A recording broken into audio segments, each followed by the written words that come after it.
This is Mission Control Houston. We want to welcome you to Space Station Live. It's Thursday, October 31st, 2013. This is a live view inside the Space Station Flight Control Room here at the Johnson Space Center in Houston, Texas. This team here today is being led by Flight Director Emily Nelson. She's sitting there at the middle console.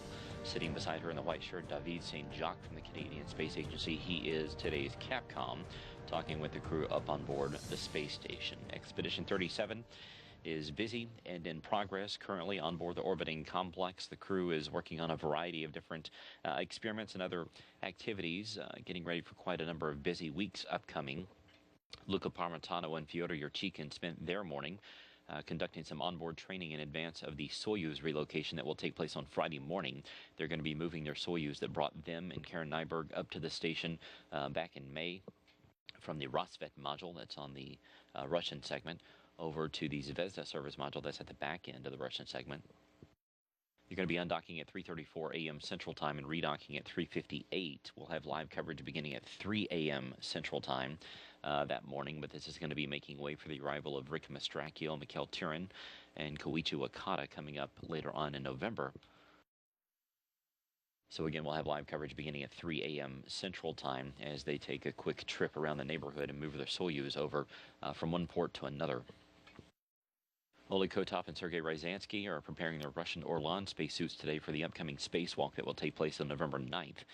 They're going to be doing a number of activities outside, but the main thing is they're going to be taking the Olympic torch that's going to be part of the 2014 Winter Games outside for a quick stroll, and that should be gathering quite a bit of attention here on Earth as these two crew members do that.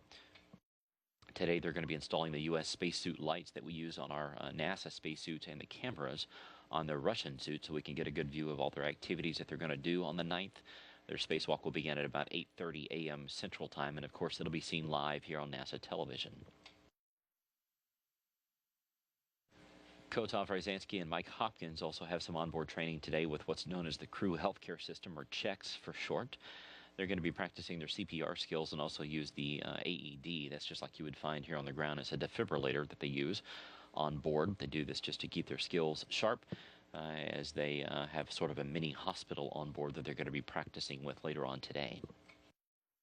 Hopkins also going to be working on something today called the reversible figures experiment. Research has shown that the way that the crew members perceive three-dimensional objects changes a bit when they're up in space. They have sort of different visual cues, and their brains and their eyes sort of act a little bit differently.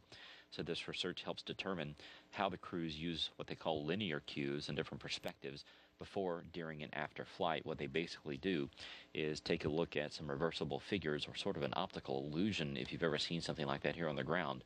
And they have sort of a trigger in their hand that they indicate whether they're seeing A or B. There's sort of multiple choices that they can pick. While he's doing that, Karen Nyberg is taking some surface samples around the station today, and she, Parmitano, and Yurchikhin are also continuing their departure preparations as they get ready to come home in just a few days. This crew is about to wrap up almost 6 months up in space. They're going to be landing in just a few short weeks. But before that takes place, we want to take a look at all the different programming activities we've got here on NASA TV, beginning with the launch of Mastracchio, Wakata, and Tyurin coming up on November the 6th. Our launch coverage will begin at 9:15 p.m. Central Time. The actual launch will take place at 10:14. And then early on the morning of Thursday, November 7th, we'll have docking coverage at 3:45 a.m. Central Time as the crew gets up to the space station in about 6 hours, about 4 orbits of the Earth. The docking will take place at 4:31 a.m. Central Time. We'll be back later on that morning at 6:15 a.m. Central Time with hatch opening coverage. The hatches will be opened at 6:40. The crews will greet one another, and for the first time in a number of years, we'll have 9 crew members on board the station at that point in time. Then at 8 a.m. Central Time, that is when we'll have a video file with video highlights of all the evening's activities in case you missed any of that. And then for the landing of Fyodor Yurchikhin, Luca Parmitano, and Karen Nyberg, we also have a full slate of coverage beginning at 1:30 p.m. Central Time on November 10th. The actual hatch closure will take place at 2 p.m. Central Time as the crews say farewell to one another. Undocking coverage will begin at 5 p.m. Central Time, with the actual undocking taking place at 5:26. Our landing coverage will begin at 7:30 p.m. Central Time.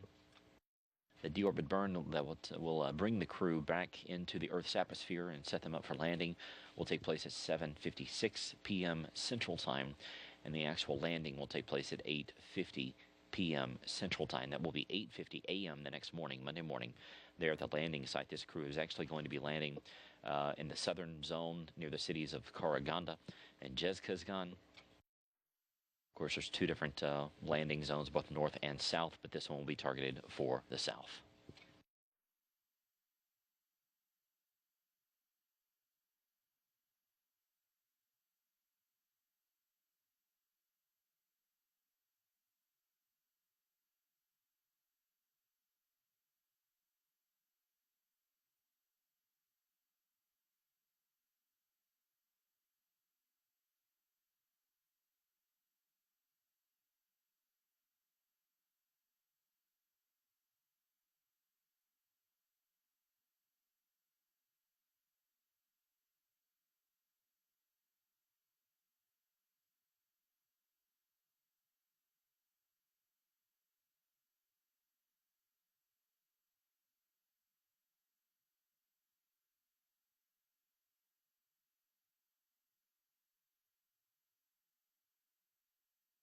Yesterday, after we went off the air here on Space Station Live in the afternoon here inside the Mission Control Center, a long-standing tradition was observed as the Expedition 36 group here on the ground gathered here in the room with astronaut Chris Cassidy, who was part of that mission.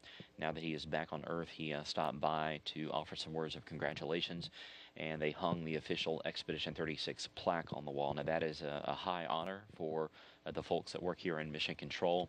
Usually one of the outstanding flight controllers is chosen to hang the plaque. Another one that also played a big part in the mission is there to help steady the ladder.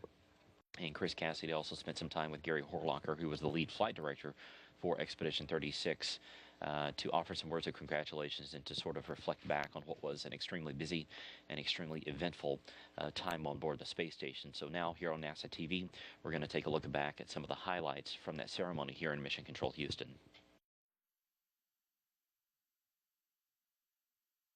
Let's see, Expedition 36 was a very productive and successful 4 months. We went into the expedition with an on-paper crew time deficit of over 400 hours, so I was kind of curious how this thing would actually turn out. But fortunately, we had an on-orbit crew that absolutely rocked, but we also had a ground team that rocked, and the combination of those two, it was obvious how the expedition would turn out. Just quick highlights. So what all did we do during this expedition? We had 2 progress undockings, 1 progress docking, an ATV docking, plus about 95% of that docked mission.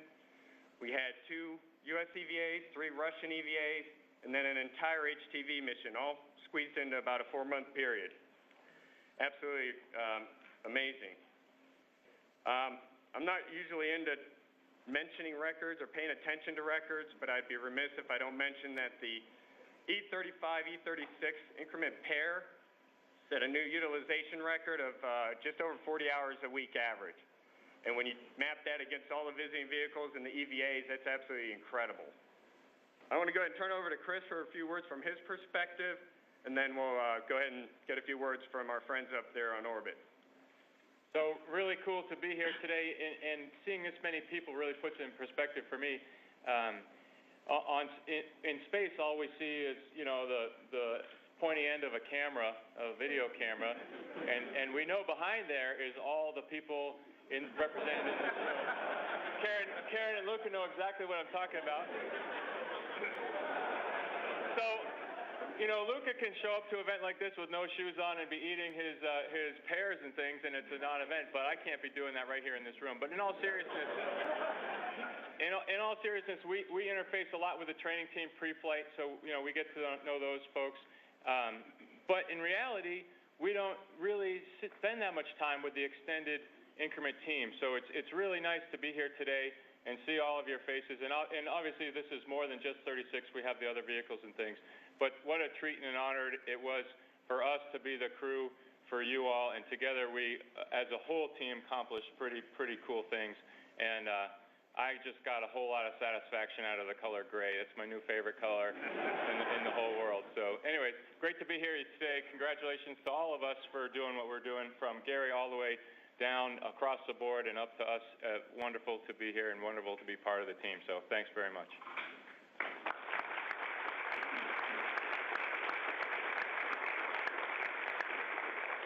All right, thanks, Chris. Karen, we'll send it up to you.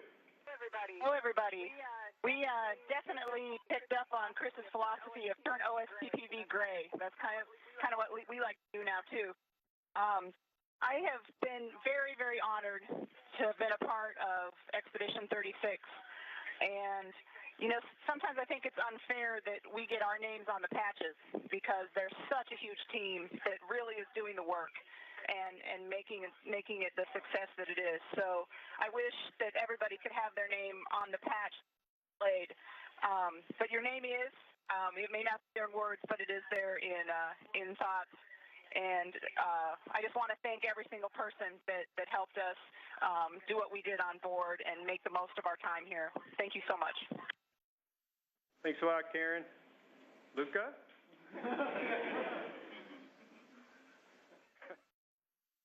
I don't have a piece of fiesta chicken in my teeth, but I want it's hard to add anything to what Karen said because I'm a rookie. I still feel like a rookie even though I've been here 4.5 months, and I think I must be the luckiest rookie in the whole history of space flight. I cannot believe how incredibly lucky I was to be, first of all, to be assigned with this crew here on board, both the 36 crew that taught me so much when I arrived. Thanks to Karen and Chris, they both were incredible.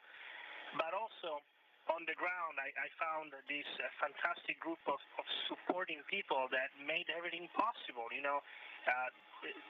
Any kind of doubts I could have, most of the time, the answer would come before I could ask the question. And that is the kind of magic that people work when they're extremely professional. And so for me, as a first-timer, this has been such an incredible experience. And I think that about 95% of that is thanks to you guys. And the other 5% is thanks to the fact that I'm in space and it's incredibly, this place rocks.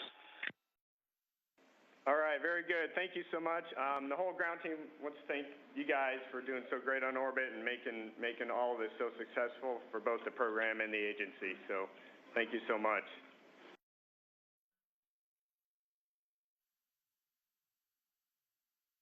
This is Mission Control Houston. Again, that was the patch ceremony that took place here inside Mission Control yesterday with Expedition 35 and 36 Flight Director Gary Horlocker there with astronaut Chris Cassidy, as well as Luca Parmitano, Mike Hopkins, and Karen Nyberg on board the space station, sending down their congratulations as well. Again, it's a long-standing tradition here in Mission Control that after the crew gets back on Earth, they have a ceremony here inside the control center. This goes all the way back to the early days of spaceflight, including the shuttle. If you've ever been to Houston, you've seen literally dozens and hundreds of patches on the walls here in the flight control rooms. But that's a big deal for the flight controllers here to take part in that, to look back on the mission, to congratulate themselves and hear the crew talk about how successful the mission had gone. And then they take the patch and officially hang it on the wall, and it joins all the other patches that are here from the previous missions and previous space flights. And in this room in particular, it goes all the way back to Apollo 7. And some of the earliest space shuttle missions, including STS-1, the very first space shuttle mission that was flown back in 1981. So now Expedition 36 joins that group. There you see some of the other patches on the walls that have been hung, including early shuttle missions up at the top. Apollo-Soyuz there just coming into view. There's STS-1 at the very top of the screen going all the way down. Some of the newer Expedition patches down on the bottom wall. And, of course, plenty of space for upcoming expeditions as well.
This is Mission Control Houston. While the space station is currently out of video and audio communication, we're going to take a look at what's ahead in terms of the mission for Expedition 37 and soon to be 38.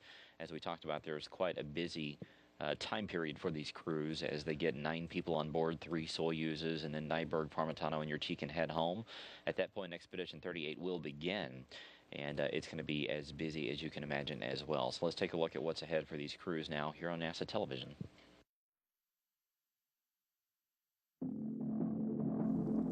The next crew handover on board the International Space Station is going to be a first of its kind. Since the end of crew transfers using the space shuttle, one of the station's 3-person Soyuz crews has departed and left the other trio alone on board for a few weeks until the next group arrived. But not this time. As Karen Nyberg, Luca Parmitano, and Fyodor Yurchik, they won't depart before the next crew arrives because that next crew is bringing up the Olympic torch. We're going to be handing that Olympic torch to the Soyuz 36 crew, who will take it out on a spacewalk 2 days after we arrive. That's not the only EVA task. There are jobs to be done to prepare for the upcoming arrival of the new Russian multi-purpose laboratory module, too. As you know, the new module is going to arrive to the station pretty soon, and the Russian segment has to be ready for that. So we need to replace a couple of antenna hardware, we need to reconfigure COM cables outside the station. So these are the main tasks. But the highlight of the spacewalk will be the activities with the torch.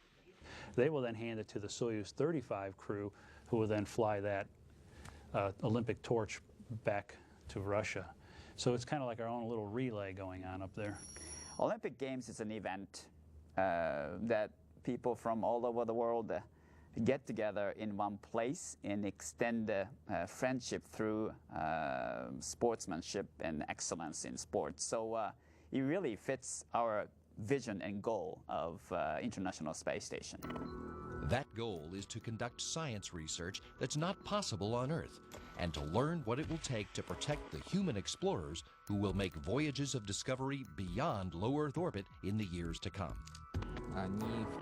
We need such flights to understand how to make a long-term existence of a human being in space safer. So the crew members are test subjects for dozens of experiments to quantify the physical effects and test countermeasures to reduce or reverse those effects. For example, scientists are working to find out if certain foods can stop the loss of bone mass.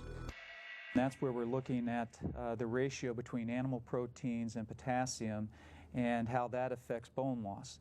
And so the idea is that if we can figure out what that right ratio is, we might be able to minimize the bone loss through just nutrition. We will be measuring our physiological data related to the changes in the eye and the brain due to the change in the intracranial pressure in the microgravity. And by consistently gaining or measuring this kind of physiological data on our eyes and brain, we will be able to find out exactly what other causes are for the eyesight change in flight. For another example, the research isn't just on the physical effects of being in space, though. There are experiments on the psychological ones, too, which could have applications here on Earth.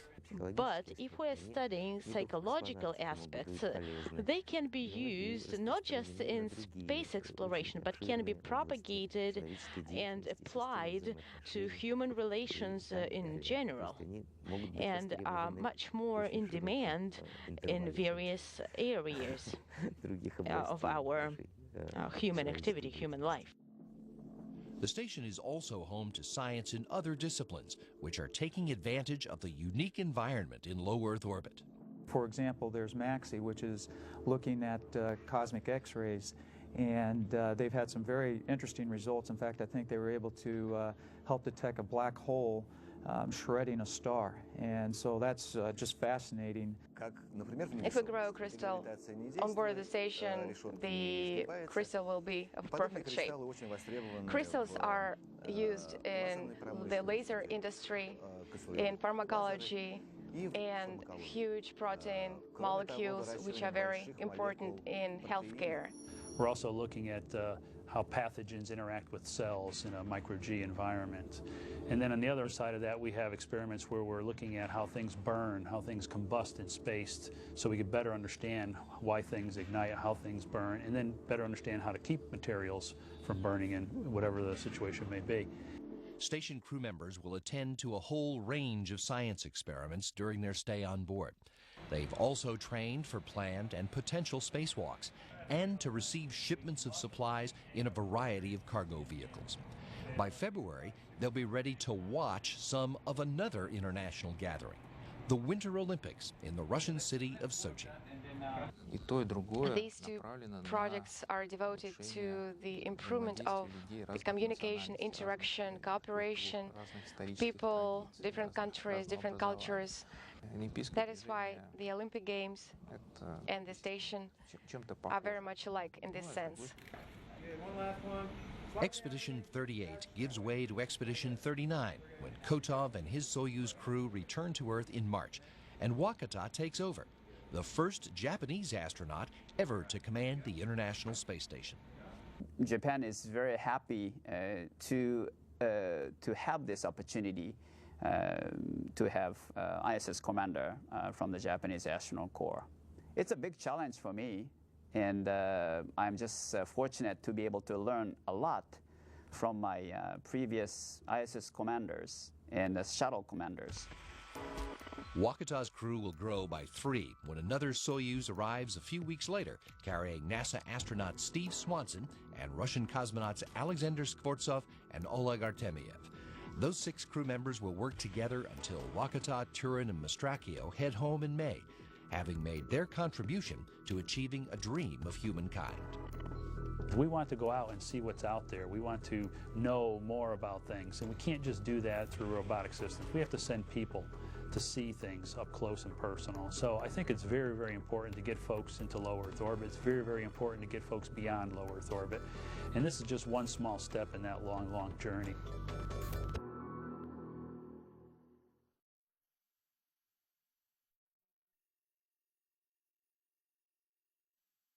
That's a look at what's ahead for Expeditions 37 and 38, specifically Rick Mastracchio, Mikhail Turin, and Koichi Wakata. Those 3 are getting ready to launch to the space station coming up on November 6th. Of course, we'll have live coverage if you would like to learn more about what's ahead for that crew and all the different science that they're going to be doing once things settle down with all this vehicle traffic. Just log on to nasa.gov/station and take a look at the Cruise and Expeditions link that is on the left-hand side. Once again, www.nasa.gov/station, and just look on the left-hand side of the page.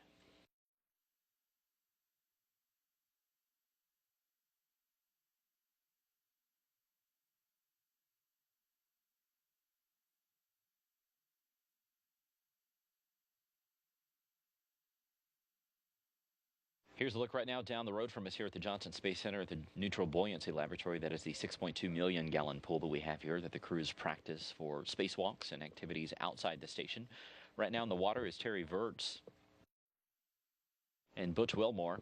They are going to be part of Expedition 42 coming up toward the end of 2014 and into 2015 on board the International Space Station. What they're doing is working outside the space station structure there, practicing different maintenance techniques and other items. They move around the outside structure of the station using those handrails. It is an exact replica of the outside of the station, and this offers the best way to train them for spacewalks. Of course, both of these astronauts have been up to the space station before. Both Terry Virts and Butch Wilmore were pilots on the space station. Wilmore was STS-129 and Virts was STS-130. But now they get to go up there and live on board the station for an extended period of time, and also do some spacewalks outside probably. But they're in the water now, just floating around, doing some different tools and other activities as they practice what they will do upcoming in 2014 and 2015.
This is Mission Control Houston. Again, we should be picking up video and audio communication with the space station coming up in just a few short minutes. While we have a moment here, we're going to show you the crew profile and introduce you to the crew members that are currently on board the space station and learn a little bit about their backgrounds.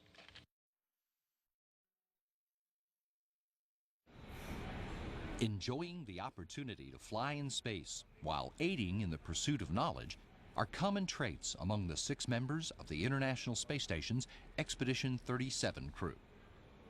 Fyodor Yurchikhin was born and raised in the Black Sea port city of Batumi in Soviet Georgia, growing up in a time and place where all the children wanted to be cosmonauts, where the winners of kids' games were called Gagarins. Yurchikhin wanted to be a part of that life, even if he couldn't be a dashing test pilot. What reason I understood maybe in this time, then it's maybe in my health, it's not enough to be a cosmonaut, but what is more important for me, be a pilot or be an engineer in space program. Of course, the space program, it was too important for me. So after high school, Yurchikhin went to the Moscow Aviation Institute, earned a bachelor's degree in mechanical engineering, specializing in aerospace vehicles, and went straight to work for the Rocket Space Corporation Energia as an engineer. He worked as a flight controller, and when he became lead engineer for the Mir shuttle program, he spent time at NASA's Johnson Space Center supporting that effort. Yurchikhin was selected as an Energia cosmonaut in 1997 and earned a PhD in economics at Moscow Service State University while preparing for his first spaceflight. He was a member of the STS-112 crew that delivered a piece of the station's starboard truss during Expedition 5 in 2002. He returned 5 years later on a Soyuz spacecraft as commander of Expedition 15 and made 3 spacewalks, and followed that with 2 more EVAs as a station flight engineer on Expeditions 24 and 25 in 2010. He believes the station program is paying off in the things we're learning while making the effort, from improving the spacecraft themselves to the tools we develop. But the first big, exactly great sensor for digital camera, it was factored for this program. And now it's usual for everybody. It's usual for my daughters. It's usual for young boys and girls. I know my profession, it's very important for human. Why I am on this road. Italian Air Force Major Luca Parmitano is from Sicily, born in Paterno and raised in Catania in the shadow of Mount Etna. Although he was very young when he saw the first space shuttles fly on television, he was captivated by the idea of what those images represented. So I remember seeing the first astronauts floating around the space shuttle doing their job. And I think that even in a kid, as small as I was, I just thought that must be the greatest job in the world to be able to do those things and call it a living. So since then, I had this dream of becoming an astronaut. Parmitano won a scholarship to spend a year of high school in Southern California. In that year in America, he not only intensified his desire to be a pilot by living with a host family in which the father was a marine navigator, but he met the girl who years later would become his wife. Back in Italy, Parmitano earned a bachelor's degree in political sciences at the University of Naples and graduated from Italy's Air Force Academy, then completed his basic training at the Euro-NATO Joint Jet Pilot Training Program at Shepherd Air Force Base in Texas. After 6 years with a fighter squadron in Italy, he was sent to France to train as a test pilot and earned a master's in experimental flight test engineering at the Superior Institute of Aeronautics and Space in Toulouse in 2009, the same year he was selected for astronaut training by the European Space Agency. Now he's making his childhood dream a reality and fulfilling a desire to push the boundaries of human knowledge. That's who we are. That's what makes us humans. That is what makes us different from the rest of the animal kingdom. And if we don't follow our nature of being explorators, of being thinkers, then we are denying a part of ourselves that is incredibly important. Dr. Karen Nyberg was part of a big family growing up in the tiny town of Vining, Minnesota. And from the time she was a very young girl, she knew she wanted to be an astronaut, although she doesn't know why. She learned some solitary pursuits as a little girl. I've been sewing. My mom taught me to sew when I was probably 5 or 6 years old. I've been drawing since I was also that age. I would never sit in front of the television just sitting there watching TV. I always had a piece of paper and a pencil and was drawing or doodling or doing something. But she took advantage of being in a small town to join more school activities than most kids in big city schools join. I was on the basketball team, the volleyball team, the track team. I took stats for the baseball team. I was in the choir. I was in the band. I was in the drama club. I was able to participate in all of them, learn to be a team member. She went to the University of North Dakota to study engineering and learned about a program that lets students work at NASA's Johnson Space Center in Houston. Nyberg worked as a co-op in Houston while finishing her bachelor's in mechanical engineering in Grand Forks and while starting her graduate work at the University of Texas at Austin.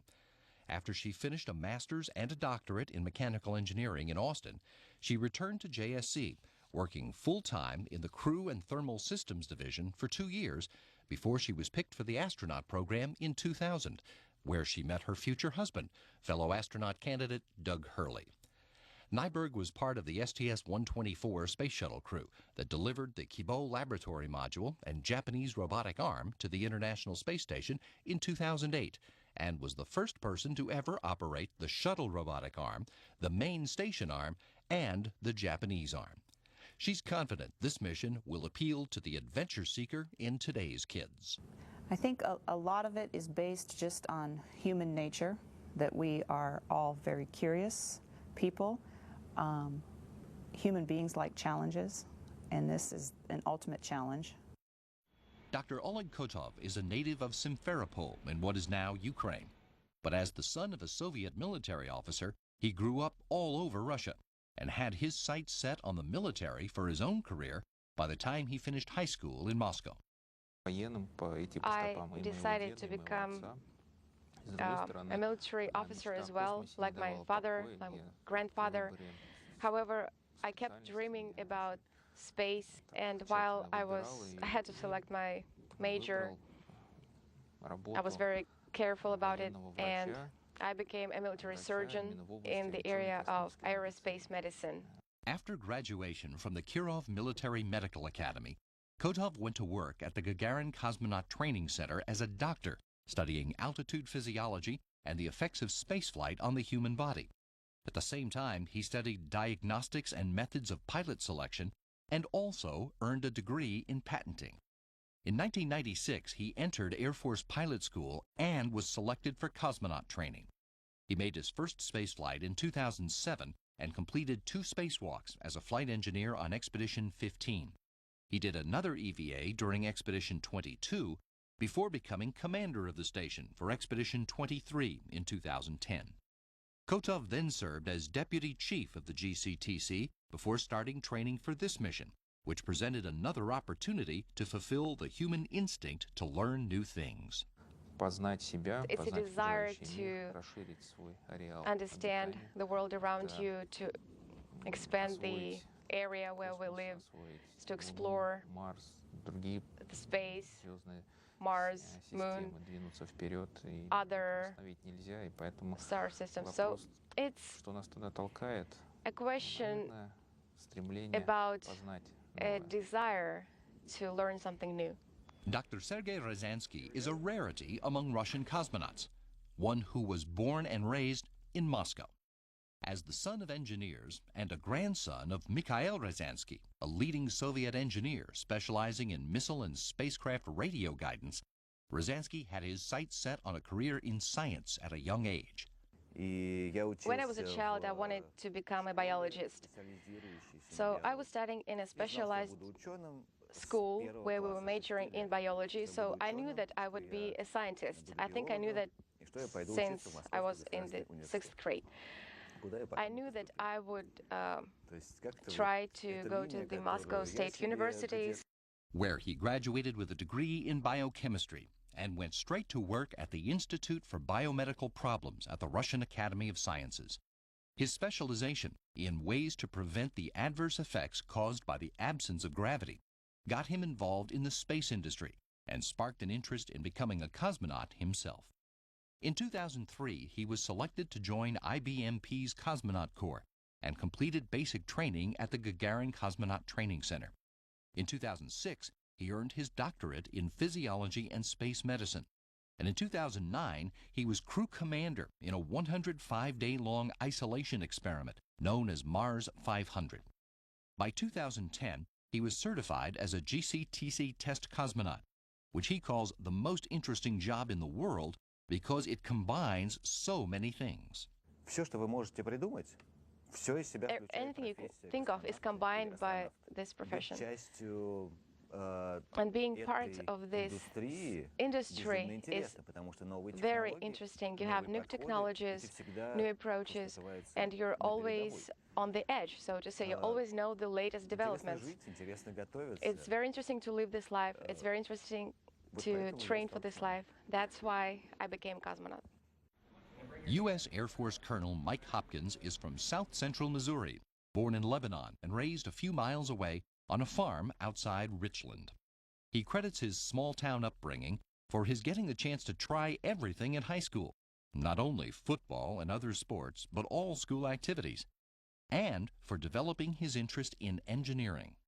My father was a pilot in the Marines back in the early 60s. He flew A4s, and so there was aviation in my family. So that certainly piqued my interest in it, and my interest in space. My desire to become an astronaut started back in high school. Hopkins headed to the University of Illinois to study aerospace engineering. He also walked on to the football team and ended up as a starter and a team captain by the time he graduated with his bachelor's in aerospace engineering and a commission in the Air Force earned through the ROTC. After finishing a master's in aerospace engineering at Stanford, Hopkins began his Air Force career in a laboratory working on space systems technologies. Then he moved on to become a flight test engineer, even spending time as an exchange officer at the Canadian Flight Test Center in Alberta. In 2002, Hopkins won a scholarship to study political science in Italy, after which he was assigned to work in acquisitions at the Pentagon, and then as a special assistant to the Vice Chairman of the Joint Chiefs of Staff, the job he had when he was selected as an astronaut in 2009. He's the first member of his astronaut class to fly in space, and eager to use his mission to try to help satisfy our desire to learn. Humans are always striving for knowledge, for knowing what's beyond the hill, for knowing how each little thing works in our world. Whether it's the human itself, whether it's anything within biology, the physical world, all of that, we have this desire to know as much as we can about that. And the space station, the International Space Station, fits right into that.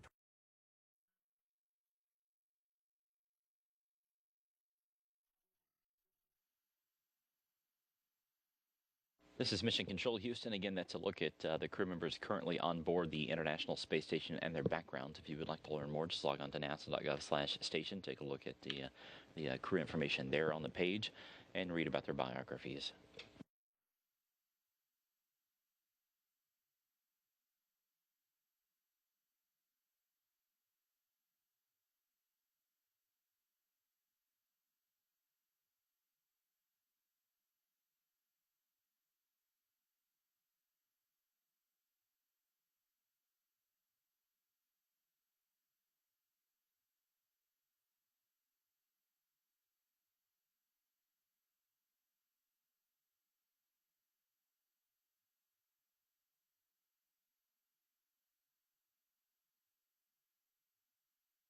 The space station currently 260 miles above the face of the Earth, making a pass over Mexico, about to head over parts of our home state of Texas, including the cities of Bryan College Station, Texas, on up through East Texas, parts of Tyler, then up over parts of Arkansas and the rest of the eastern United States. As we take a look outside, you can see parts of Mexico and the Gulf of Mexico in view there.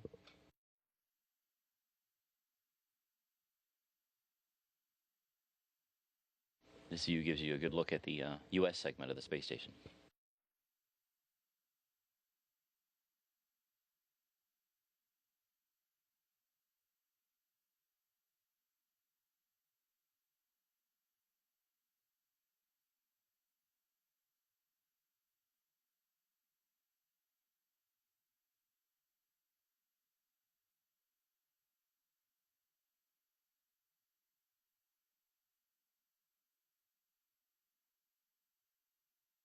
This camera here is mounted on the truss. Looking to the left there is the European Space Agency's Columbus laboratory. It's attached to the Harmony node there in the middle. There back at the back you can see just the very top of the Kibo laboratory poking up there, as well as the Destiny laboratory.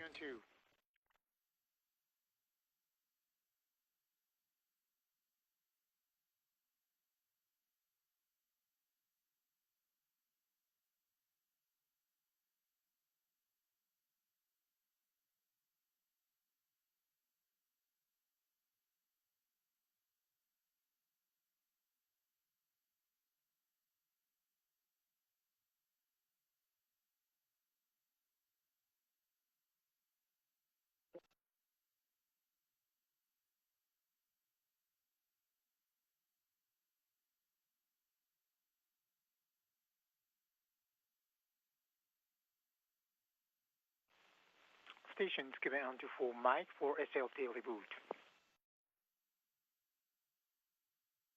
Экипаж МКС по Москве. Station Moscow on Mr. Ground 1. Подведение итогов. For tag up. We confirmed that SLT reboot is already completed. Thanks for the how to work. Sergey, give us 5 minutes. We'll call you back when we can.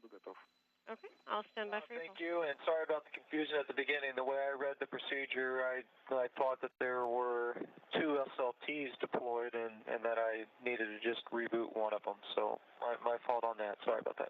The crew talking with the ground teams both here in Houston and in Moscow. They're currently in their pre-sleep period, getting ready to go to an early bedtime coming up. That's just to get ready for tomorrow's activities as they relocate the Soyuz from one side to another.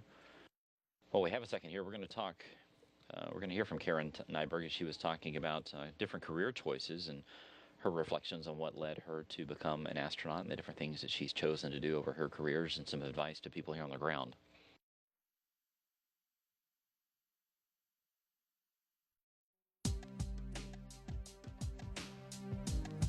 What made you pick mechanical engineering?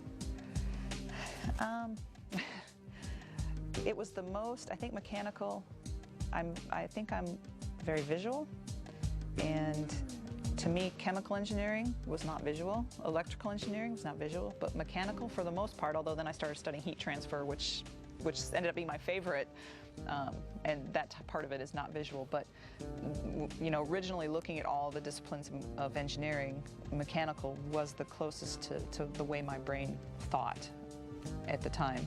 And we did not, I may have chosen aerospace engineering, but the University of North Dakota did not have that as an option, which I think is fine, because I think a mechanical engineering base can take you a lot of directions, and obviously can go to the aerospace or biomedical area. So, but mostly I think it was because of the visual nature that at least I anticipated it would be at the time when I chose. So does that mean that when you have time, you're good at fixing things, like at home? I can, yeah. I don't know if, you know, I don't know if I'd qualify myself as good at it or not. The fact that you can. Well, you know, I actually really never knew that about myself, because in my family, we called somebody. They came, they fixed it, and it really wasn't until I was training for station that I said, oh, using tools, it's just not that hard. Yeah. And fixing things, exactly. just not that hard. I remember the first time I changed a tire on my car, and in fact, I was an undergraduate student at the time, and my car had a flat tire, and I'm at my apartment, and I have to do something. I was like, well, and I remember some of my friends, well, why didn't you call us? There's directions. You know, I followed the directions, and I was surprised how easy it was. This is really, really simple to change this tire. And why didn't I do it when I was in high school? I could have. You know, it's that simple, but it just wasn't something I did. And I wouldn't say that I've done a lot of fixing things. You know, a lot of times it's the balance of, do you have the time to do it, or the money to pay somebody?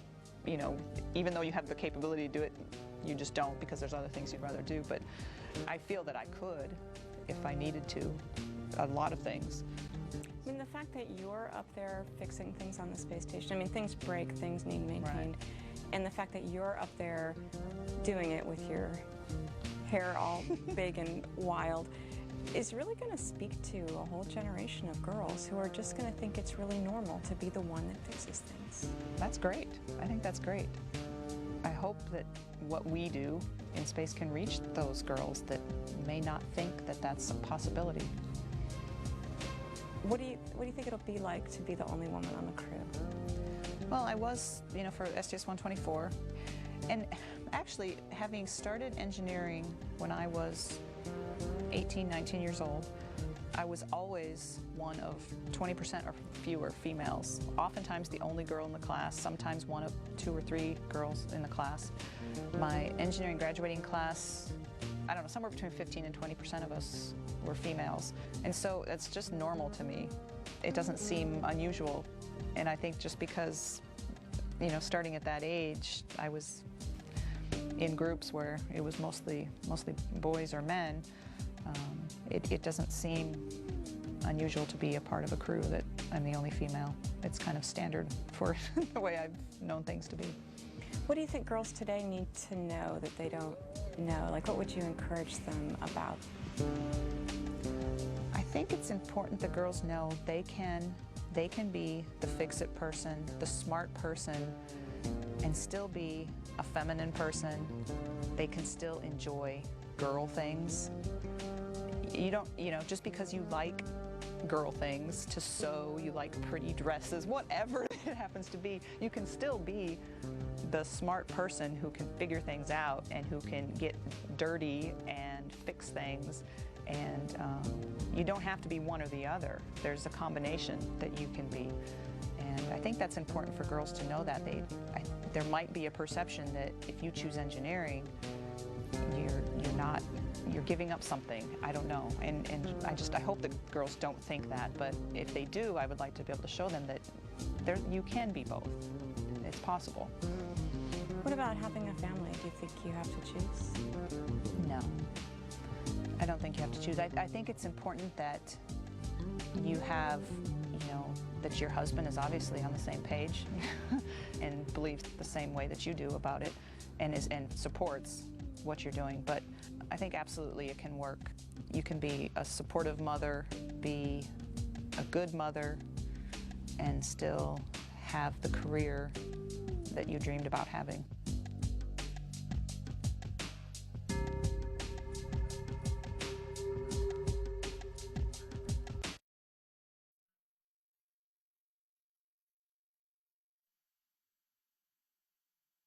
This is Mission Control Houston again. That's Karen Nyberg talking about her career choices as the cameras outside the space station pan around to take a look at the European Space Agency's Columbus vehicle, now with the Earth coming into view. The station's currently about 260 miles above the planet.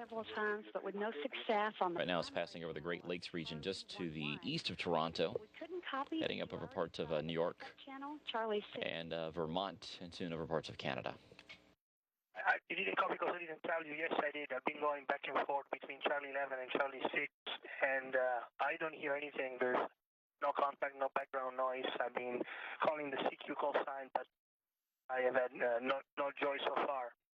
And so now that there is a point of contact with a phone number, maybe they are having problems. I don't know what to do.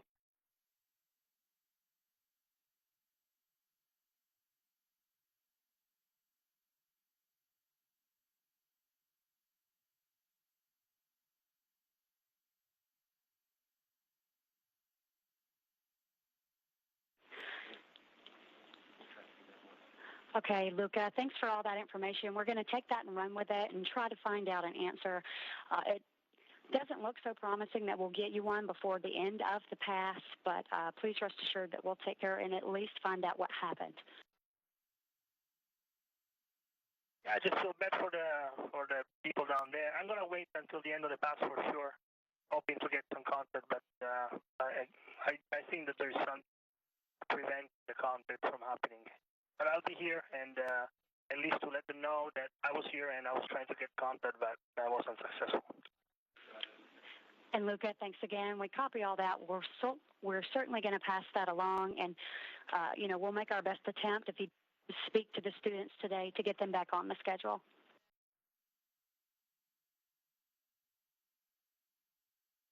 Yeah, I know that there's another pass in 90 minutes, and I'd be willing to be there if they're willing to wait. Okay, Luca, we copy all, and that's good information. See what we can work out down here. Thanks again. No problem.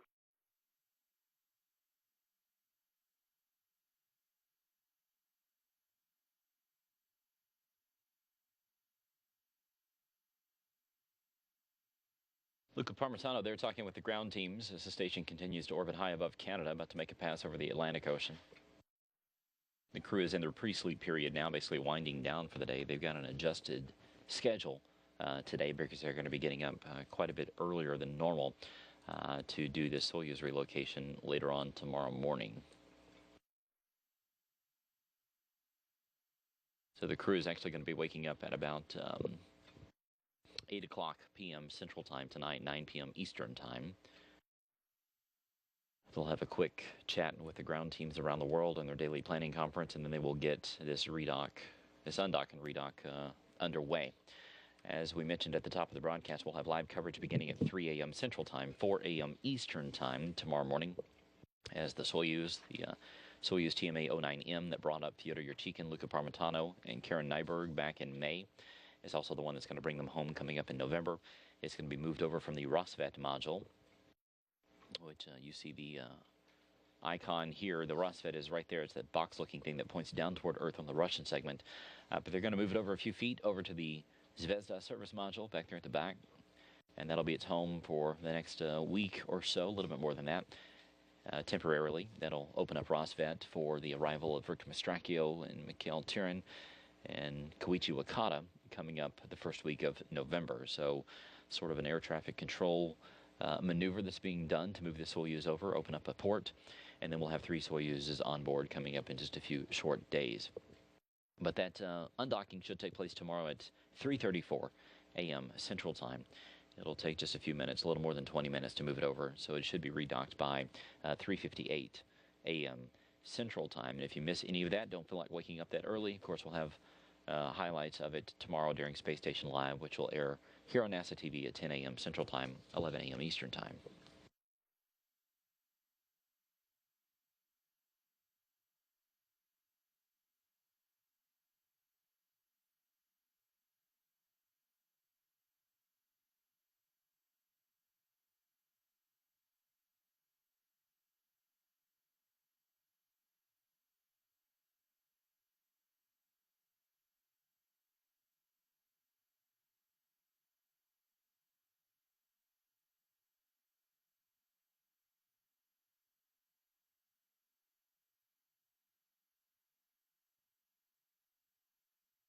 That's going to wrap it up for us for today. As we mentioned, we'll be back tomorrow by 10 a.m. Central Time, 11 a.m. Eastern Time for all the latest on Expedition 37, or to take a look ahead at what's coming up over the next extremely busy couple of weeks with these Soyuz comings and goings.